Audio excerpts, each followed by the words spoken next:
Ito ang inaasahang sorpresa ng dalagitang si Tame para sa kanyang 14th birthday. Habang mahimbing kasi siyang natutulog sa kanilang bahay sa Alicia, Zamboanga, Sibugay, may biglang nangagat at nagsumiksik pa sa kanyang tenga. Aray! Aray! Ang sakit! Ang sakit talaga!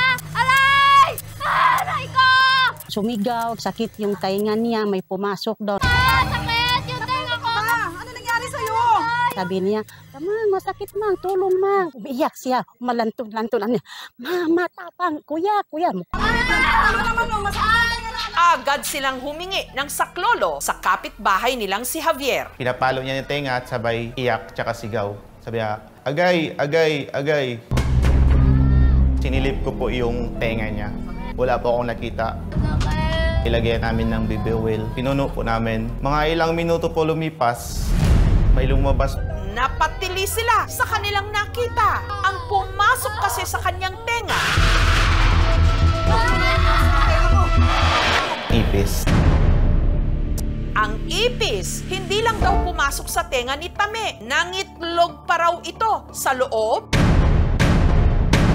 Oo, yun. Kulay puti po siya. Mananindig po yung balahibo ng katawan ko. Anak ng ipis!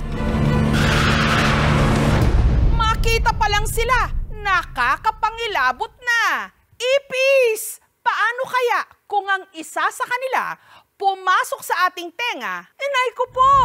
Sinubukan itong tiyaниin ni Javier. Sabi ko sa kanya, Tame, huwag kang gumilaw kasi kapag gumalaw ka, maaari ikasugat ng tenga mo yun.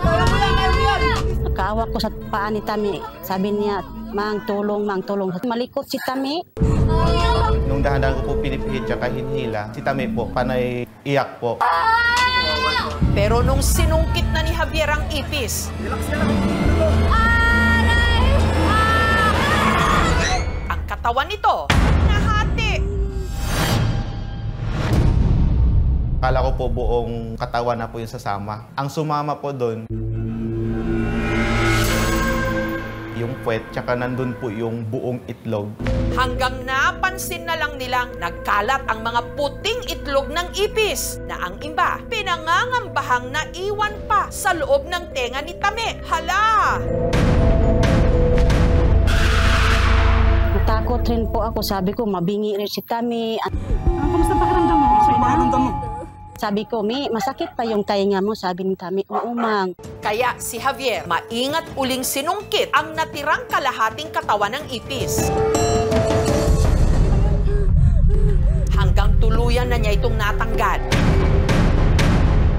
Hindi ko po ma-explain din sa sarili ko kung ano yung naramdaman ko kasi sobrang laki po ng ipis na pumasok sa tenga niya. Si Tame, natameme. Ang ipis kasi na pumasok at parang nangitlog pa sa kanyang tenga, nasa kalahating pulgada o half-inch ang haba at 1/4 inch naman ang lapad. Nakita ko po yun, sir, nandiri po ako. Iyak-iyak na rin ako. Sabi ko, tulungan niyo ako rin, tulungan. Sabi ni Aber, natakot rin po ako. Nagdugo yung tainga ni Tami. Hinala ng mag-ina ang ipis nagmula sa nakatambak na nyog na ginagamit nila sa paggawa ng bibingka. Galing yun sa labas, pumasok sa bahay namin. Sa labas yung mga natambak ng bunot. Ayon naman sa isang entomologist o eksperto sa mga insekto, ang pumasok sa tenga ni Tame, hindi raw yung typical na ipis na nakikita natin sa ating mga bahay, kundi yung Pycnosilus indicus o burrowing cockroach. Yung klase ng ipis na talagang mahilig sumiksik. Nabubuhay ang mga ito sa buhaghag at mabuhanging lupa o hindi kaya sa mga basurahan. May kakayahan din daw ang mga itong maghukay. Sa gabi, doon sila maglalabasan, active na mag-hunt. So kapag ka nagdidig siyang ganun, so pwedeng, dahil sa sobrang small opening, may tendency po na nasugatan din yung tissue sa tenga ng bata. Dahil nga yung legs ng mga ipis ay merong mga spines, pwede pong yun ang nag-cause ng irritation at bleeding. At ang inakala raw nilang itlog ng ipis, pumisa na pala o mga maliliit ng ipis na anak ng ipis na pumasok sa tenga ni Tame. Naku po! Samantala, 2 araw makalipas ang insidente. Sabi ko, Mi, masakit pa yung tainga mo. Sabi ni Tami, oo mang, masakit pa. Pinainom ko rin ng amoxicillin, pinamik. Linagyan ko yun ng haplas niyang tainga niya. Kaya ipina-check up na rin ng aming team si Tami. Tinignan ko yung patient, no, yung tenga niya. Wala na yung ipis sa loob, pero may natira na isang leg ng ipis. Intact naman yung eardrum niya. There were some blood clots na nilinis ko na rin. Ang mga ipis, kadalasan gusto nila sa mga madidilim na lugar and they usually crawl sa sahig. So I would suggest na palaging dapat malinis. Nawalisan namin yung higdaanan namin yung salig. Sabi ko, matulog siya, Mi. Ano yun yung tainga mo? Takpan mo yun yung towel.